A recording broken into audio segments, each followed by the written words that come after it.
Salam, hər vaxtınız xeyir olsun. Kanalımda xoş gördük sizləri.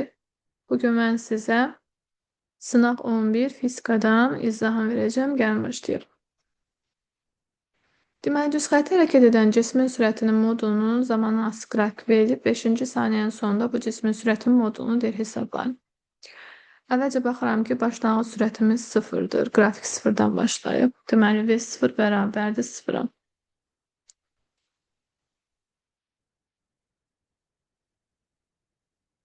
Daha sonra son sürətimiz verilməyibdir. Ancaq biz burada 6 və 3 ilə işləyə bilərik. Deməli, 6 son sürət, 3 isə zamandır. Onda düsturumuz yeniləşən hərəkət üçün V bərabərdir. V0 plus AT-dir. Qiymətləri yerinə qoysam, 6 bərabərdir. V0 0 olduğundan götürmürəm.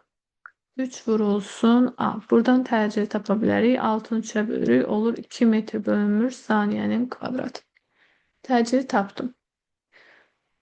İndi mən buradakı son sürəti tapmaq istəyirəmsə 5 saniyə ərzində, onda yenə yazırıq V bərabərdir. V0 plus AT. Qiymətləri yenə yerinə qoyuram. Təcillimizin qiyməti var. Başlanğıc sürətimiz onsuz da yox idi. 0 idi.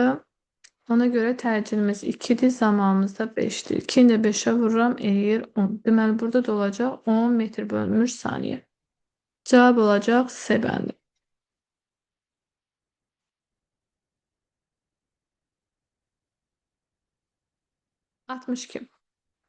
Hansı ifadələr deyir doğrudur? Düz xətti bərabər yavaşlayan hərəkət edən maddi nöqtənin hərəkət trayektoriyası düz xəttdir. Hərəkət trayektoriyası əyri xəttdir.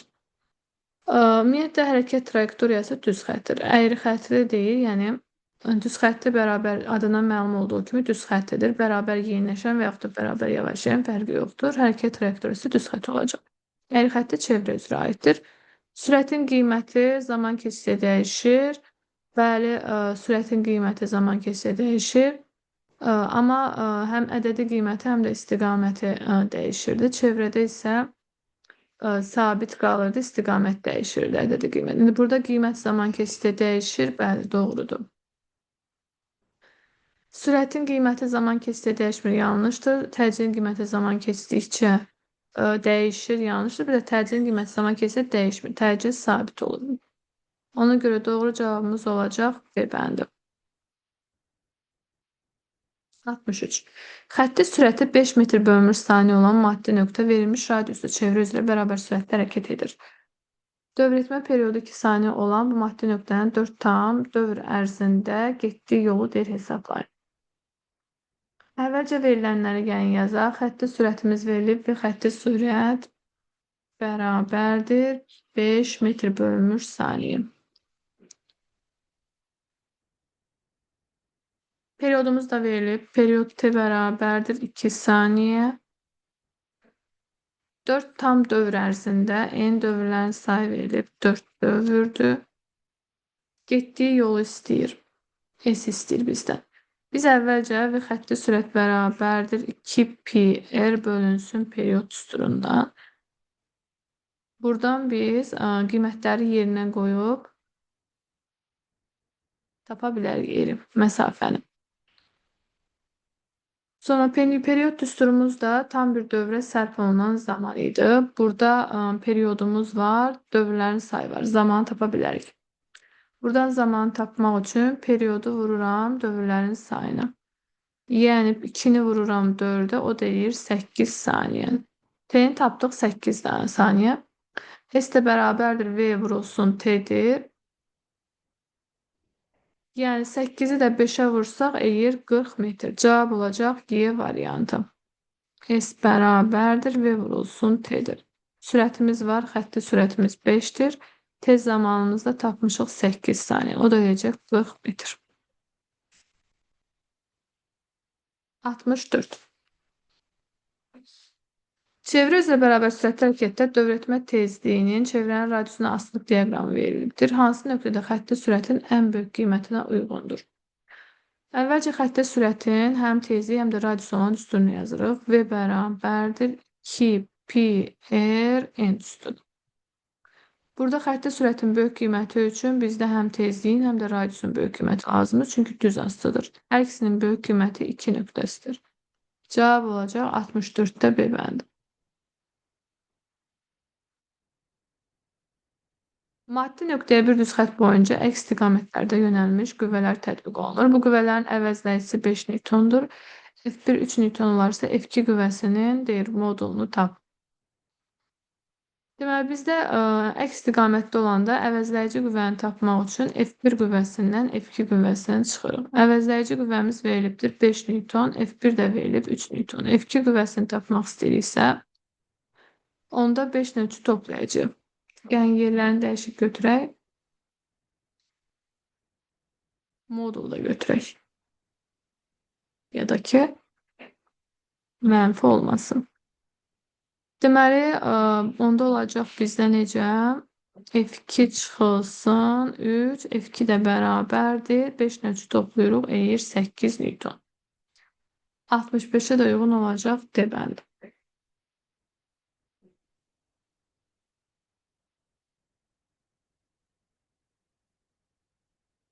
Altmış altı. İçərisində su olan menzurkaya kütləsi 60 qram olan bərk cisim salınmışdır. Menzurkanın göstərisinə əsasən cismin sıxlığını hesablayın. Deməli, kütləmiz 60 qramdır. Əvvəlcə keçirirəm kiloqrama. 1 kiloqramımız 1000 qramdır. 60'ı bölürük 1000'ə. O deyir 0,6 kiloqram. Bunu çevirdik. Daha sonra burada həcmə baxsaq 60 ml, burada isə 40'dır. Həcmimizin dəyişməsi olacaq. 60'dan da 40 çıxanda eləyir 20 ml. 20 ml bizdə elə 20 santimetrin kubuna bərabərdir. Çünki 1 ml 1 santimetrin kubudur. Və bizdən nə istəyirdi? Sıxlıq istəyirdi. Sıxlıq düsturumuzda rho bərabərdir M bölünsün V. Kütləmizi, yəni M'i bölməliyik V'yə. Bizdə cavablar elə qram bölünmüş santimetr kub olduğuna görə onu kütləni çevirməyi ilə 60 götürək. Santimetrdə 20. 60 da 20'ye böləndə olur 3. Cavab olacaq 3 qram bölünmüş santimetrin kubu. 66'ya da uyğun olduğu B bəndi. 67. Yer səthindən H hündürlüyündə yerin gravitasiyası sahəsinin intensivliyi hansı ifadə ilə təyin olunur? J bərabərdir, böyük şey vurulsun M R plus H-ın kvadratı. Yer səthindən H hündürlükdə. Cavab olacaq buna uyğun D variantı. 68.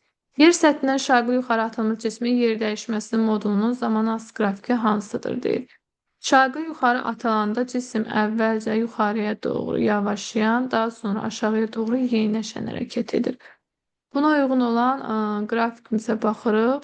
Burada məsəl üçün A, B, C ola bilməz. Y bəndi də ki, olmur, doğru deyil. Yəni, şaqlı yuxarı əvvəlcə yavaşlayan olmalıydı, sonra da yeyinləşən. Doğru olan bizdə cavabımız olacaq burada Y variantı ilə. S bərabərdir. Ümumiyyətlə V0T çıxılsın, JT kvadratı bölünsün 2 düsturu ilə həll olunur. Buna da uyğun olan qrafikimiz 7. 69. Yayın sərtliyinin beynəlxalq sistemdə əsas vahidlərinin ifadəsini istəyir. Sərtlik biz bilirik ki, K hərfi ilə işarə olunur. Elastik qüvvəsi F elastik bərabərdir KX-dir. Buradan sərtliyi tapanda qüvvənin X uzanmaya olan nisbətidir.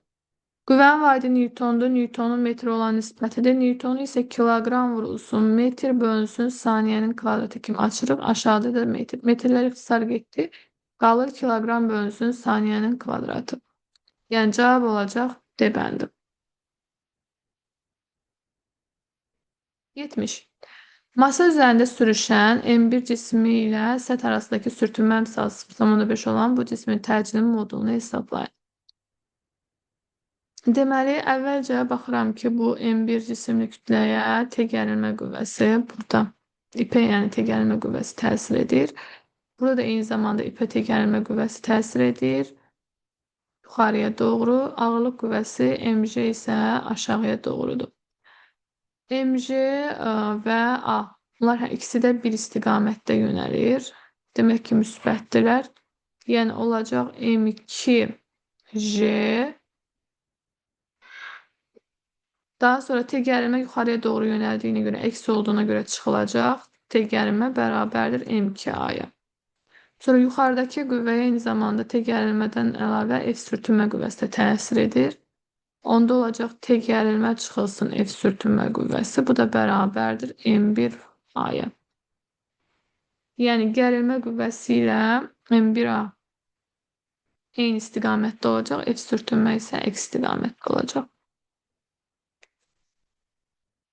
Aldıq sistem tənlik. İndi verilənləri yerinə yazmalıyıq. Burada M2J çıxılsın F sürtünmə bizdə bərabər olacaq. Yəni tərəf-tərəfə toplayanda gərilmə qüvvəsi gedir. Yəni M2J çıxılsın F sürtünmə qüvvəsi bərabərdir M2A üstəgəlsin M1A. Buradan da A-nı mötərizə xaricdən çıxardanda M2 üstəgəlsin M1 olacaq.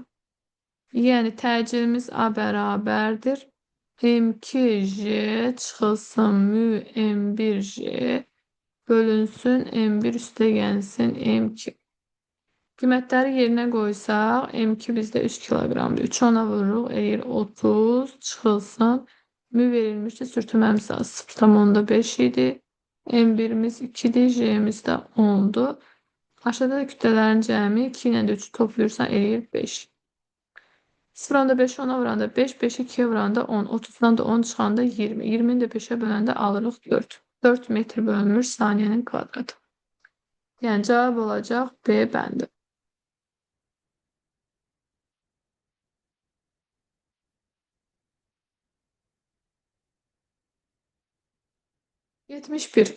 Kütlesi en beraber 60 kilogram olan yüklü bloklar sistemi vasıtasıyla taraklıkla saklayan F küvesinin modulunu hesaplayın.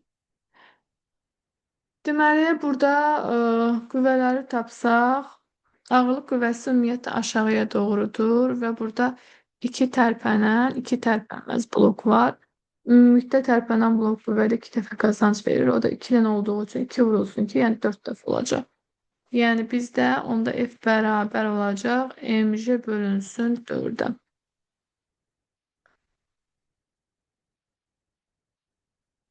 F qüvvəsinin modulunu tapmaq istəyəndə mj'yə vurub 4'ə bölməli. Yəni 60 vurulsun 10, 600, 600 də bölürük 4'ə. O da 150 Newton. Cavab olacaq B bəndi.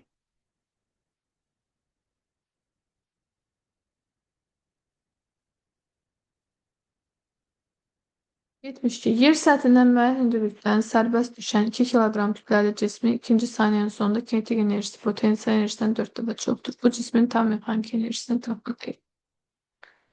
Sərbəst düşdüyünə görə başlanğıc sürəti V0'ımız bizdə 0'a bərabərdir. Onda V bərabərdir sadəcə JT-yə. J'miz 10'dur, T'miz isə 2'dir. 12'ye vururuq, eləyir 20 metr bölünmüş saniye. Son sürəti tapdıq. Sonra kinetik enerjimiz YK bərabərdir mv kvadratı bölünsün 2'dir. Qiymətləri yerinə qoysaq 2 bölünsün 2 vurulsun 20'nin kvadratı. Bu da eləyəcək 400 joule. Və bizdə şərt verilmişdi ki, yer səthinə müəyyən dərəcədə sərbəst düşən, deməli, kinetik enerji potansiyel enerjiden 4 dəfə çox. Onda potansiyel enerjini tapmaq istəyiriksə, kinetik enerjini 4'ə bölməliyik. 400'ünü də 4'ə böləndə eləyir 100 joule. Potansiyel enerjini də 100 joule tapdım. Tam mexanik enerji isə kinetik enerjinə potansiyel enerjinin cəmidir. Yəni 400 ilə də 100 joule topluyoruz. Ümumi eləyir 500 joule. Cavab olacaq 72'də D bəndi. Gəldik 73'ə. Deyir ki, F bərabərdir 20 Newtonun dartı qüvvəsinin təsiri fərqli bərabər sürətdə hərəkət edən cisim üzərində sürtünmə qüvvəsi 5 metr yolda gördüğü için modulunu hesaplayın. Bizdə A bərabərdir F isə, o da bərabərdir F dartı kosinüs alfa. Yəni burada dartı qüvvəsi kosinüs alfa ilə işləyəcək. Yəni olacaq A bərabərdir F dartı kosinüs alfa vurulsun S-dir. Qiymətləri yerinə qoyuruq. Dartı qüvvəmiz 20'dir. Kosinüs alfamız 0,8'dir. S'imiz isə 5'dir.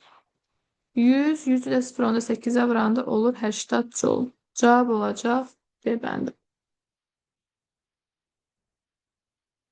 Hansı cihaz riyazi rəqqasın rəqs periodunu təyin etmək olar deyil. Riyazi rəqqasın rəqs periodu T bərabərdir 2 pi kök altında L bölünsün J'dir. Burada L uzunluqdur. Uzunluğu xəttkeş vasitəsilə təyin olunur. Yəni cavab olacaq elə A variantı. Harmonik rəqs edən cismin koordinatının zamandan asılı qrafiki verilmişdir. Rəqs periodu və rəqs amplitudunu müəyyən edin deyil. Rəqs periodu 4-dən 1'dir. 1, 2, 3, 4. Yəni 8 saniyə olacaq. Amplitudumuz isə maksimum uzaqlaşdığı məsafədir. Burada 3 metrdir. Cavab olacaq 75'də C bəndi. 76'ya baxaq.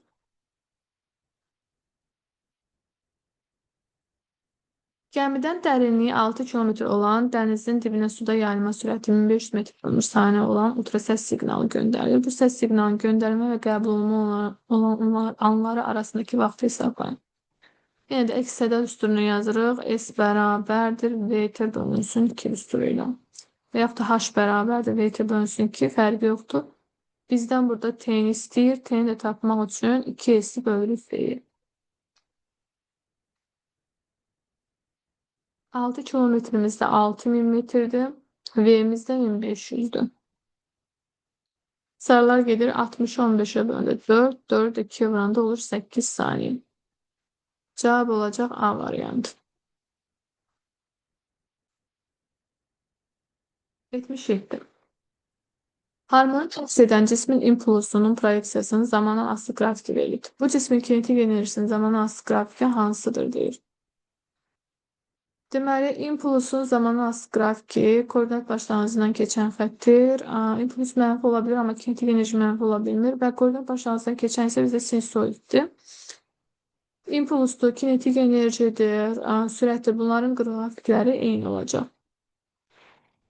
Yəni burada P bərabərdir mənfi P sinus omega T ilə ifadə olunursa, kinetik enerji də bizdə P'nin kvadratı bölünsün 2M düsturuna əsasən. Bu da sinusoid olacaq, ancaq müsbət olacaq. Çünki mənfinin kvadratı müsbət eləyir. Kinetik enerjimiz müsbət, amma sinusoid olur. Cavab olacaq C bəndi. Yəni T oxundan yuxarıda olmalıdır. Mənfi olunur. Gəldik 78'ə. Suda üzən cismin sıxlıqlarının nisbətini istəyir. Biz bilirik ki, suda üzən cismə həm ağırlıq qüvvəsi, həm də Arximet qüvvəsi təsir edir. Ağırlıq qüvvəsi aşağıya doğrudur, Arximet qüvvəsi isə yuxarıya doğrudur. Biz yazırıq münasibət. Deməli, yazırıq ki, F ağırlıq bərabərdir F Arximet qüvvəsinin. Ağırlıq qüvvəsi birinci cisim üçün yazırıq. M cisim J bərabərdir Rho maye və batan J. İkinci cisim üçün yazsaq. Burada da Rho cisim, M cismi yerine Rho cisim V cisim. V cisim J bərabərdir Rho maye və batan J. Yəni düsturları açdıq. M cismi yerine Rho cisim V cisim yazdık. J'lər ixtisar getdi. Bunları da deməli bizdə Rho cisim, birinci cisim üçün baxsaq. V həcmi batıbdır. Ümumilikdə cismin həcmi isə 2V'dir. Ona görə V cismin yerine 2V qoyacaq. Olacaq Rho cisim vurulsun 2V bərabərdir Rho maye vurulsun batan cismin həcmi isə V'dir. Bunlar ixtisar gedəcək. Bunların da bir-birinə olan nisbəti, yəni Rho cisim bərabər olacaq Rho maye bölünsün 2'ye. Bunu tapdım. İkinci cisim üçün yazsaq. Rho birimiz yenə də vurulsun. Bunun ümumilikdə cisminin həcmi 3V'dir. Amma batan hissəsinin həcmi isə V'dir. Onda olacaq yenə də. Rho cisim vurulsun 3V bərabərdir Rho maye vurulsun V. Bunlar da ixtisar gedəndə yenə də alırıq ki 3'də 1. Deməli, Rho cismin Rho maye olan nisbəti olacaq 3'də 1. Bizdə də ρ1-in ρ2 olan nisbətidir. Bunu ρ cisim 1, bunu ρ cisim 2 yazsaq, bir-birinə olan nisbətləri, yəni ρ bölünsün 2-ni bölürük, ρ bölünsün 3-ə. 3 qalxır yuxarı, ρ yenir aşağı, ρ-lər ixtisar gedir, qalır 3 bölünsün 2. Cavab olacaq C bəndi.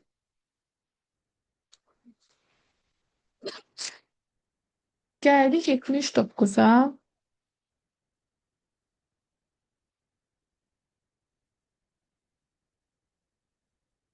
Deməli, 79-da hidravlik maşında sahəsi 50 santimetrin kvadratı olan kiçik porşuna təsir edən qüvvə 80 Newtondur.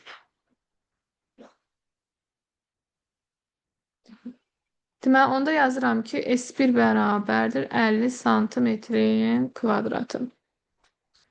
F1 qüvvəmiz də bərabərdir 80 Newton. S2'miz bərabərdir 200 santimetrin kvadratıdır. Bizdən F2'ni istəyir. F2'nin F1'ə olan nisbəti bərabərdir S2'nin S1'ə olan nisbətinə. Qiymətləri yerinə qoyuram. 200'ü bölürəm 50'yə, o da eləyir 4. Deməli, F2 bölünsün F1 bərabərdir 4'ə. Kiçik porşuna təsir edən qüvvəmiz verilibdir 80'dir. Yəni F1 80 verilib, F2'ni tapmalıyam. F2'ni tapmaq üçün 80'i 4'ə vururam, eləyir 320 Newton. F2 bərabərdir 320 Newton. Yəni cavab olacaq A variantı. 80. 27 Selsi dərəcə temperaturda 4 litr həcmli balondakı 0,2 mol ideal qazın təzyiqini hesablayın deyir. PV bərabərdir nÜRT'dir. Buradan P təzyiqimiz bərabərdir nÜRT bölünsün V'dir. Yəni nÜ'müz verilib 0,2 moldur. Universal qaz sabitimiz 8'dir. T'miz də 300'dür. Həcmimiz də 4 litrdir. Bunları da vurub ixtisar aparsaq, 8 ilə 4 gedir ixtisar 2. 2'ni 300'ə vuranda 600. 600 də 0,2'yə vuranda olur 12 kilopascal. Cavab olacaq Y bənd.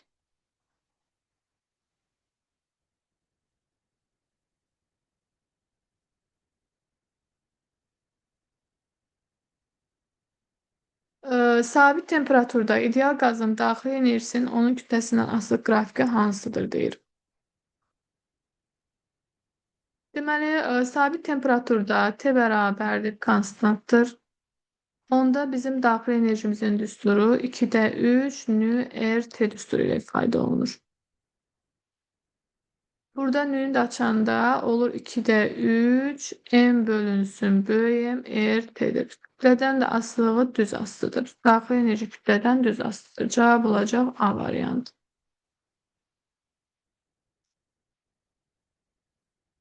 82.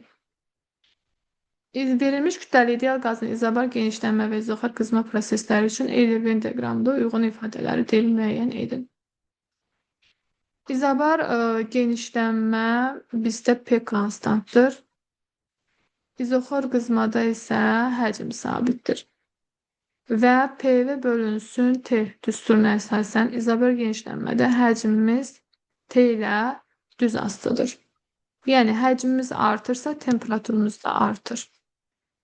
Və həcmin artması sıxlığın isə azalması deməkdir. Çünki ρ bərabərdir M bölünsün V'dir. Həcmimiz artırsa sıxlığımız azalır. Burada qazın sıxlığı azalır. Bu olacaq birinciyə. Və qazın təzyiqi dəyişmir. Eyni zamanda 4 uyğundur. Çünki P izobar prosesdir və təzyiq sabitdir. Gəldik 2'yə, qazın sıxlığı dəyişmir. Bu olacaq izoxor qızma zamanı. Deməli, izoxor qızmada dedik ki, həcm sabitdir. Həcm sabitdirsə təzyiqlə temperaturumuz düz asılıdır. Yəni temperaturumuz qızma olduğu üçün artır və təzyiqimiz də artır. Sıxlığımız isə dəyişməyəcək. Rho bərabərdir M bölünsün V düsturuna əsasən. Hər ikisinə aiddir, yəni sıxlığın dəyişmədiyi. Deməli, onda olacaq 2 ikinciyə uyğun gedəcək, üçüncüyə isə qazın temperaturu artır, hər ikisinə uyğundur. Daha doğrusu, mən bayaq qazın sıxlığı dəyişmirdim, hər ikisinə uyğun. Əksinə temperatur üzülürsən. Yəni, cavabımız olacaq Y bəndi. Gəldik 83-ə. Açar sözlərdən istifadə edərək mətni tamamlamalıyıq.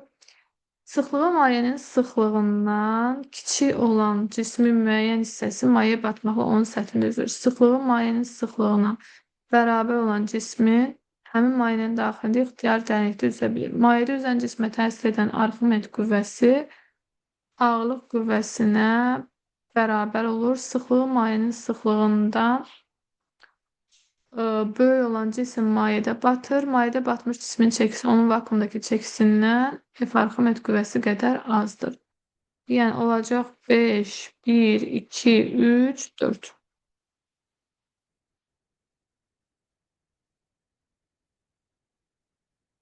Gəldik 84-ə. Suda batmış 5 kiloqram kütləli cismin suda çəkisi 20 newtondur. Bu cismin sıxışdırıb çıxardığı suyun çəkisini tapın. Deməli, P bərabərdir mg çıxılsın F arximent qüvvəsi. Buradan F arximent qüvvəsini tapmaq üçün mg-dən çıxırıq P-ni. Qiymətləri yerinə qoyuruq. 5 vurulsun 10 çıxılsın P çəkidə 20-dir. O da eləyəcək 30 newton. Cavab olacaq 30 newton. Təzyiqi 40 kilopascal, həcmi 4 desimetrin kubu olan ideal qaz izobar genişlənir. Prosesin sonunda qazın həcmi 10 desimetrin kubu olarsa, proses zamanı qazın gördüyü işi hesablayın. Deməli, təzyiqimiz 40 kilopascaldır. 40 vurulsun 10 üstü 3 yazırıq.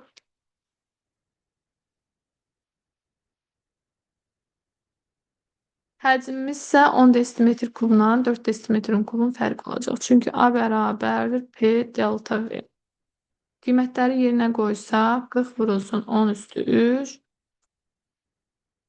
1 metrimiz də 10 desimetr olduğundan desimetrin kubu da 10 üstü mənfi 3 metrin kubu olacaq. Ondan da 4 çıxanda edir 6. 6 vurulsun 10 üstü mənfi 3. Bunlar ixtisar gedir. 40'ı da 6'ya vuranda edir 240 joule.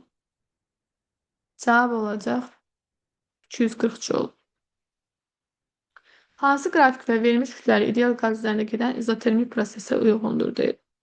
İzotermik prosesdə temperatur sabitdir 6 uyğundur.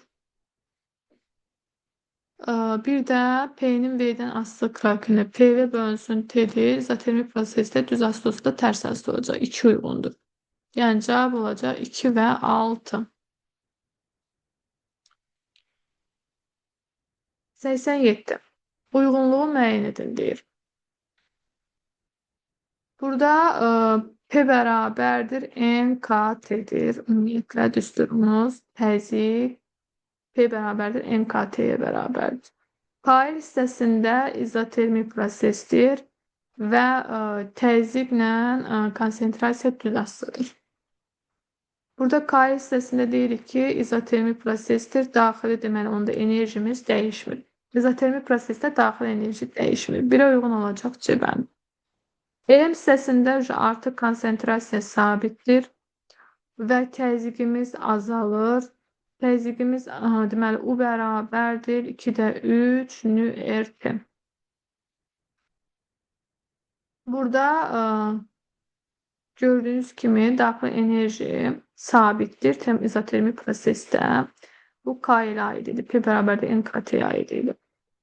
İndi mən elm hissəsinə baxıram. Elm hissəsində konsentrasiyamız dedik sabitdir. Konsentrasiya sabitdirsə, vahid həcmdə dövrlərin sayına bölünür. Deməli, həcmimiz də sabitdir. Həcm sabitdirsə, artıq onda iş görülmür. Yəni, iş sıfıra bərabərdir. Bir də daxili enerjimiz azalacaq. Y olacaq. Çünki burada təzyiq azalır. Təzyiq azaldığı üçün də temperatur da azalır. Temperaturun da azalması daxili enerjinin azalması deməkdir. Gəldik MK hissəsinə. Burada artıq təzyiqimiz sabitdir. MK-da deməli təzyiq sabitdir. İzobor prosesdir. Təzyiq sabitdir. Həcmdən onda temperatura baxmalıyıq. KM-də məsələn bizdə görürük ki, konsentrasiya azalır. Konsentrasiya azalırsa həcmimiz artmalıdır. Çünki tərs asılıdırlar. Temperaturumuz da onda artacaq. Konsentrasiyanın deməli azalması temperaturun artmasıdır. O zaman daxili enerjimiz də nə edəcək? Artacaq. Yəni daxili enerji artır və qazın gördüyü işləm müsbət olacaq. Həcmimiz artdığı üçün. 3-ə də uyğun olacaq A-dir. Kütləsi 1 kiloqram olan tirci mail müstəvidə təpə nöqtəsindən sərbəst buraxılır. Deyir ki, toqquşma nəticəsində KML trayektoriyası üzrə hərəkət edərək yolun sonuna qoyulmuş yayla toqquşur. Toqquşma nəticəsində yay elastiki deformasiya edərək sıxılır. Deməli, biz burada nə edirik? Gəlin baxaq.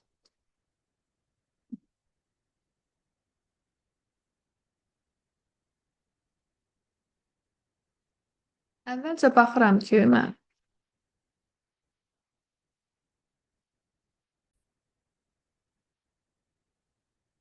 tam enerjimiz bizdə bərabərdir kinetik enerji ilə potensial enerjinin cəminə qaydaya görə. Burada deyir ki, bizdə mail müstəvinin təpə nöqtəsindən sərbəst buraxılmış bu cismin potensial enerjidən yay maksimal sıxılanana qədər hansı növ enerjiyə çevrildiyini yazın. Uyğun düsturları yazmaqla cavabınızı əsaslandırın. Biz dedik ki, tam enerji bərabərdir kinetik enerji plus potensial enerji. Bunu bilirik. Və K-dan müəyyən bir hündürlükdən. Biz onu K nöqtəsinə ümumiyyətlə cisimimiz sükunətdədir. Yəni başlanğıc halda sürətimiz yoxdur, sıfırdır. Onda müəyyən bir hündürlükdə potensial enerjimiz var. Ona görə kinetik enerjini atırıq. Sükunətdə olduğu üçün V0 sıfırdırsa, deməli kinetik enerji də yoxdur. Kinetik enerji çünki mv kvadratı bölünsün 2'dir. Onda tam enerjimiz potensial enerjiyə bərabər olur K nöqtəsində. Bu K nöqtəsindədir. Tam enerjimiz potensial enerjiyə bərabərsə, Y tam bərabərdir Y potensiala. O da bərabərdir mg böyük h. Sonra K'dan gəlir bizdə M-ə. Yəni aşağıya düşür. K'dan M-ə potensial enerjimiz azalır. Çünki hündürlük azalır. Hündürlük azalırsa kinetik enerjimiz isə artır. Potensial enerjimiz onda olacaq mgh azalacaq. Kinetik enerjimiz mv0 kvadrat bölünsün 2'dir. Bu ise artacaq.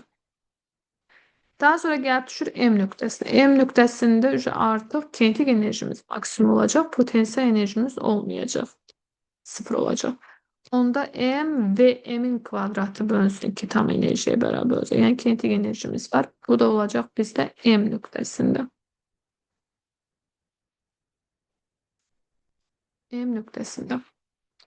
Sonra ML artıq düz xəttdə bərabər sürətdə hərəkət edir. Düz xəttdə bərabər sürətdə hərəkətdə isə biz bilmişdik ki, sürət sabitdir, kinetik enerji impuls sabitdir. Ona görə Y kinetik maksimum qiymətimiz elə MVM kvadratı bölünsün 2, o da bərabərdir, tam enerjiyə bərabər olacaq. İkinci şəkildə artıq yay sıxılıbdır. Sıxılma varsa potensial enerjimiz kx kvadratı bölünsün 2 düsturundan ifadə olunacaq. Orada da potensial enerjimiz olacaq, sürətimiz olmayacaq. Sürətimiz sıfırdırsa, kinetik enerjimiz də sıfırdır. Yəni burada ikinci şəkildə artıq düsturumuz Y potensial bərabərdir. Kx'in kvadratı bölünsün 2'dir. O da bərabərdir Y tamam və yaxud da Kx'in kvadratı bölünsün 2 ilə ifadə olunur. 88'e düsturların hamısını yazdıq və əsaslandırdıq. Gəldik 89'a.